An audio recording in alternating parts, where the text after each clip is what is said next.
सभी भाइयों बहनों को मेरा नमस्ते। आज मैं वास्तु विज्ञान के ऊपर एक दिशा लेकर आया हूँ जिसकी मैं चर्चा करना चाहता हूँ। ईशान, जिसे ईशान कोण भी कहते हैं। 0 डिग्री पर उत्तर दिशा होती है, उससे अपन आगे चलते हैं तो 45 डिग्री जहाँ होती है उसी को ईशान दिशा कहते हैं। यानी आपका घर चौकोर है, उत्तर दिशा 0 डिग्री पर है, तो जो 45 डिग्री पर आपका जो कोना है उसको ईशान कोण कहते हैं। ईशान कोण में किसका वास होता है, उसका इफेक्ट क्या होता है अपने जीवन पर, उसको मैं चर्चा करना चाहता हूँ। ईशान कोण यानी वास्तु पुरुष का मस्तिष्क होता है, सिर होता है। वहाँ पर हल्का निर्माण करना चाहिए और गंदगी वहाँ किसी प्रकार की नहीं करना चाहिए। बहुत सारे लोग जाने अनजाने में वहाँ सेप्टिक टैंक बना देते हैं, टॉयलेट शौचालय बना देते हैं, या नार, चढ़ाव, सीढ़ी जैसी भारी चीज़ें वहाँ निर्माण कर देते हैं, या ओवरहेड पानी का टैंक बना देते हैं, या पूरा मकान आपका 2 मंजिला बना हुआ है और उधर ईशान की तरफ रास्ता है तो वो 1 मंजिल और ऊपर बढ़ा के बना देते हैं। यानी ईशान में 3 मंजिला मकान हो गया और नैऋत्य में आपका 2 ही मंजिल रह गया है। इस प्रकार से वो ईशान कोण दूषित हो जाता है। तो ये सब निर्माण करने से बचना चाहिए। ईशान कोण को मंदिर जैसा पवित्र रखना चाहिए, क्योंकि वहाँ ईश्वर का वास है। ईशान से स्पष्ट है ईश्वर से संबंधित कोना है। आप वहाँ बैठ के यज्ञ कर सकते हैं, संध्या कर सकते हैं, ब्रह्म यज्ञ करें, देव पूजन करें। आप अपना अगर इष्ट को किसी को मानते हैं उसकी स्थापना वहाँ करें और वहाँ पर बैठ के उसकी पूजा अर्चना करें, तो बहुत ही आपका साधना में मन लगता है और सफलता भी बहुत अच्छी मिलती है। तो ईशान कोण का विशेष महत्व है। वहाँ पर साफ सफाई रखें, पवित्र रखें उसको, और किसी भी प्रकार से वहाँ पर गंदगी इकट्ठा न होने दें और गंदगी वाला कोई निर्माण भी न करें। पिछले 24 वर्षों के रिसर्च में मैंने पाया है, वैसे ईशान में सेप्टिक टैंक या टॉयलेट होने से सबको तो कैंसर नहीं होता है, लेकिन जिन लोगों को भी कैंसर हुआ है उन लोगों का मैंने देखा है 95% से भी ऊपर उनके 45 डिग्री पर सेप्टिक टैंक या शौचालय बना हुआ था। तो ईशान कोण का जो टॉयलेट सेप्टिक टैंक है ये कैंसर का बहुत बड़ा कारक होता है, इसलिए इसको वहाँ से विस्थापित करें, उसको हटाएं। उसकी हटाने की भी एक विधि है हमारे पास, उसका पालन करना होता है। ईशान कोण में छोटे बच्चे बहुत अच्छे रहते हैं। बच्चों का कमरा बनाएं आप वहाँ पर, रूम ऑफ किड्स। और महिलाओं के लिए इस कोने में वास्तुशास्त्र कहता है कि प्रवेश भी वर्जित है, यानी आप उसमें सिर्फ प्रवेश करके बाहर आ जाएं, इतना भी महिलाओं के लिए वर्जित किया गया है। इतना उनके लिए दुखदायी होता है ईशान कोण। महिलाएं कौन सी? जो बच्चियां रजस्वला हो चुकी है उनके लिए वो प्रतिबंधित है, पति पत्नी के लिए प्रतिबंधित है। लेकिन जब 50-55 वर्ष से ऊपर की महिला हो जाती है फिर उनके लिए वो ईशान कोण बहुत अच्छा माना जाता है। मैं एक एक करके आपको विस्तार से बताता हूँ। छोटे बच्चों को वहाँ पढ़ाएं, उनको सुनाएं, उनको सभी काम वहाँ करने के लिए कहें। जैसे ही लड़की रजस्वला होती है या वो 10-12 वर्ष से ऊपर की उम्र हो जाती है, उसको ईशान कोण से आप दूसरी तरफ हटाएं। ईशान कोण में उसको न सोने दें, वहाँ पर बार बार न जाने दें। इसमें हमने एक बहुत बड़ा रिसर्च किया है। पिछले 24 वर्षों से मैं वास्तु के ऊपर रिसर्च कर रहा हूँ। आजकल समाज में पति पत्नी में झगड़े इतने हो जाते हैं कि वो स्थिति विवाह विच्छेद यानी तलाक तक पहुंच जाता है मामला, और कई केस में तलाक हो भी चुके हैं। और कई के केस चल रहे हैं। हमने ऐसे केसों का अध्ययन किया तो पाया कि वो जो लड़की है वो वहाँ उसके ससुराल में तो उस कोने में नहीं सोती है, लेकिन जब हमने उनसे पूछा कि आपके पिताजी के घर का नक्शा हमको बनाओ, और उन्होंने बता दिया, तो हमने थोड़ा बहुत करके देखा कि उनका 45 डिग्री कहाँ आ रहा है। हमने निशान करके बताया कि आपका बिस्तर कहीं यहीं तो नहीं था आपके पिताजी के मकान में। तो 95% से भी ज़्यादा महिलाओं ने एक्सेप्ट किया कि हाँ मेरा बिस्तर यहीं था, मैं यहीं सोती थी अपने पिताजी के घर में, जो आप बता रहे हैं, यानी ईशान कोण 45 डिग्री वहीं मैं सोती थी। तो हमने रिसर्च किया है कि जो 45 डिग्री पर अब बड़ी उम्र की लड़कियां अपने पिताजी के घर पर रहती है, वहाँ सोती है, बैठती उठती है, उनका कमरा ही वो 45 डिग्री पर है, वो लड़कियां ससुराल में 95% से भी ज़्यादा का रेशो हमने निकाला है, वो ससुराल में या तो लड़ाई झगड़े करके वापस पिताजी के घर आ जाती है, तलाक हो जाता है, विवाह विच्छेद हो जाता है। और अगर लड़का थोड़ा गरीब परिवार से है और थोड़ा वो पति पत्नी में सेटिंग अच्छी हो जाती है, तो वो लड़के को भी अपने पीहर ले आती है उसके साथ, यानी इतना उसका इफेक्ट होता है। यानी कि चुंबक है इस ईशान कोण में 45 डिग्री कोण पर चुंबक है, वो जो जहाँ रहता है उसको वापस खींच के ले आता है। तो लड़कियों को 45 डिग्री पर कभी नहीं सोने दें, ये इस बात को नोट कर लें, आप नोट डाउन कर लें, विशेषकर लड़की के माता पिता इसको बात को नोट करें कि अपनी बेटियों को जो बड़ी उम्र की हो गई है उनको आपके घर के 45 डिग्री पर या ईशान कोण में कतई नहीं सोने दें, नहीं तो वो ससुराल से वापस आएगी और आएगी, इसको कोई नकार नहीं सकता है।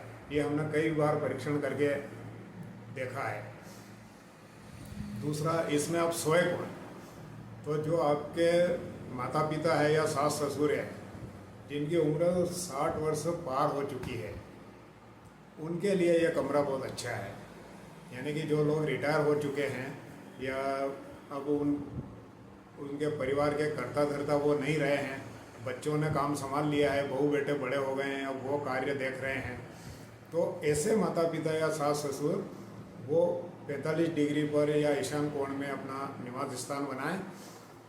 अगर 2 वर्ष वो सुरक्षित उस कोने में रह गए, यानी कि सीधे शब्दों में मैं कहूँ कि 2 वर्षों में अगर उनकी मृत्यु नहीं होती है, यानी 62 पार हो गए, वहाँ 60 के बाद सोने गए, 62 वर्ष पार हो गए हैं, तो मैं तो क्या गारंटी देता हूँ, वास्तुशास्त्र इस बात की गारंटी देता है कि 85 और 90 वर्ष यानी 85 और 90 वर्ष से पहले उनकी मृत्यु नहीं हो सकती, किसी हालत में नहीं हो सकती। अगर 2 वर्ष वो ईशान कोण में रह गए हैं सकुशल, तो उसके बाद वास्तुशास्त्र ये गारंटी देता है कि वो 85 और 90 वर्ष की उम्र भी पार करेंगे और सकुशल करेंगे। हाँ, ये अलग बात है कि वहाँ पर सोने से उनमें थोड़ा मन मुटाव खींचतान आपस में लड़ाई झगड़े होंगे, पर उतने नहीं होंगे जितना कि युवा दंपत्ति को सोने से होते हैं। युवा दंपत्ति अगर वहाँ सोते हैं तो आए दिन उन दोनों के बीच में झगड़े होते हैं, इसलिए ईशान कोण युवा दंपत्ति के लिए पूर्णतः वर्जित है। आप वहाँ बैठ के उपासना करें, यज्ञ करें, इस बात का है। छोटे बच्चों के लिए वो कमरा है और वृद्ध माता पिता के लिए वो कोना है, इसका उपयोग उसमें करें। इसके बाद आप उसमें अंडरग्राउंड सेप्टिक टैंक ये सेप्टिक टैंक जो है उसको हटा दें और उसको पवित्र रखने के लिए वहाँ पूजा अर्चना करें। और सही तो ये है कि जब आपका मकान का निर्माण हो रहा है उस समय वहाँ 45 डिग्री पर पानी का टैंक अंडरग्राउंड या कुआं बोरवेल या और कोई गड्ढा हो वो जिसमें गंदगी न हो, इस प्रकार से आप वहाँ निर्माण कर सकते हैं। तो बहुत ही उसका अच्छा इफेक्ट आपके परिवार के ऊपर आएगा, परिवार प्रगति करेगा। और जब हम नक्शा बनाते हैं वास्तु के हिसाब से, तो ईशान कोण को हम बढ़ा के बनाते हैं। अगर वहाँ प्लाट में जगह है तो ईशान कोण को आप या तो पूर्व दिशा की तरफ से बढ़ा लीजिए या उत्तर दिशा की तरफ से बढ़ा लीजिए, दोनों में से कहीं भी एक दिशा में आप उसको बढ़ा के मकान बनाएंगे तो बहुत अच्छा रहेगा। और अगर बढ़ाने की गुंजाइश नहीं है, मान लो रोड आ गया है या किसी दूसरे की ज़मीन आ गई है, तो इसका एक तरीका और हमने निकाला है कि आप अपने अग्नि कोण को या वायव्य कोण को 1 फीट पीछे ले लीजिए, अपनी जगह छोड़ दीजिए उधर, तो ईशान आपका अपने आप बढ़ जाएगा। ऐसे घरों में हमने देखा है कि वो परिवार प्रगति करता है, खुशहाली उसमें रहती है, अमन चैन रहता है और बहुत मज़े से वो परिवार रहता है।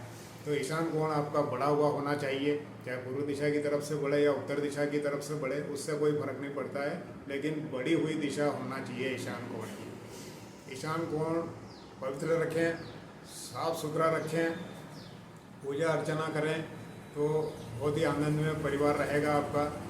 और उसके बाद इसमें एक बात और मैं आपको बताना चाहता हूँ, जिन घरों में भी वहाँ पर भारी निर्माण है, वहाँ हमने एक और ये बात भी रिसर्च करी है कि दिमागी बीमारी उसमें आती है। दिमागी बीमारी ऐसी आती है कि जिसका कोई उपचार लागू नहीं होता है और 2-5 वर्ष 10 वर्ष में वो व्यक्ति इस स्थिति में पहुंच जाता है कि उसकी मृत्यु हो जाती है। इसलिए ईशान कोण का बहुत महत्व है वास्तु में। तो वहाँ पर पवित्रता बनाए रखें, हल्का निर्माण रखें, वहाँ पर पानी हमेशा रहे अंडरग्राउंड, तो आपका सारा कार्य व्यवस्थित चलता रहेगा। ईशान कोण में गुरु का स्थान है, यानी जुपिटर जिसको कहते हैं ग्रह हैं। ये ग्रह जो 9 ग्रह हैं वो सब हमारे प्लाट में या घर में प्रकृति द्वारा उनको एक सभी को निश्चित स्थान दिया गया है। तो जुपिटर को या गुरु को ईशान कोण मिला हुआ है। दूसरा एक जो स्वर भानु था, आधा राक्षस और आधा देवता था, उसका जो उसने धोखे से अमृत पी लिया था सूर्य और चंद्र के बीच में बैठकर। जब विष्णु जी को पता लगा कि यह तो कोई राक्षस है, तो फिर उन्होंने उत्तेजित होकर अपने सुदर्शन चक्र से उसकी गर्दन काट दी थी। क्योंकि अमृत पी चुका था इसलिए मृत्यु तो होना नहीं थी। तो वो जो धड़ है वो उसको स्थान मिला है ईशान कोण में। तो धड़ जो है वो काफ़ी ताकतवर रहता है। तो आपका जो ईशान व्यवस्थित रहेगा तो वो आदमी काफ़ी पावर में रहेगा, हर चीज़ में, हर दृष्टि से वो पावरफुल रहता है।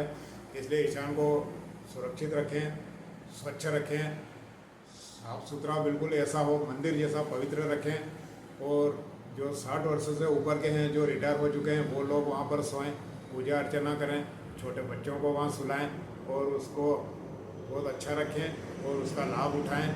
और ईशान में पुनः मैं निवेदन करना चाहता हूँ, किसी प्रकार की गंदगी वहाँ इकट्ठा ना होने दें। वो वहाँ अगर गंदगी इकट्ठा होती है तो आपके जी का जंजाल बनेगी।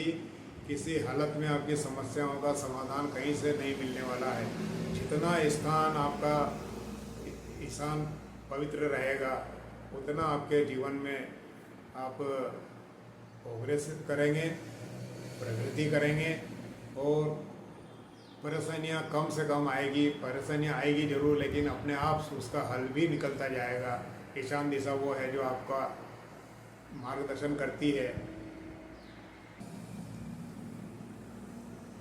आपके घर का वास्तु करने के लिए उचित जो जानकार लोग हैं उनका चयन करें। आजकल बाज़ार से वास्तुशास्त्र की पुस्तक लेके पढ़ लिया और वास्तुशास्त्री बन गए, ऐसे नीम हकीम खतरे जान से बचें। और जो वास्तु के ज्ञाता है, जिनका वर्षों का अनुभव है, उनसे ही संपर्क करें और अपने घर का वास्तु करें। आप मुझसे भी अपने घर का वास्तु करा सकते हैं। मैं केसी रूपरा, कन्याशाला मार्ग, नारायणगढ़, जिला मंदसौर, मध्य प्रदेश। मैं भी वास्तु की विजिटें करता हूँ, नक्शे बनाता हूँ। आप नक्शे मुझे व्हाट्सएप पर भेज सकते हैं, मैं उसको चेक करके बता सकता हूँ कि यह नक्शा आपका कितना सही है, कितना गलत है, कहाँ क्या निर्माण गलत बन रहा है, कहाँ सही बन रहा है। ये आप मेरी सेवाओं का लाभ उठा सकते हैं। मेरा नंबर है, मोबाइल नंबर 88 39 70 50 82 88 39 70 5082। आप मुझसे संपर्क कर सकते हैं और अपने घर का वास्तु करा के विभिन्न प्रकार की समस्याओं का समाधान पा सकते हैं। बहुत बहुत धन्यवाद।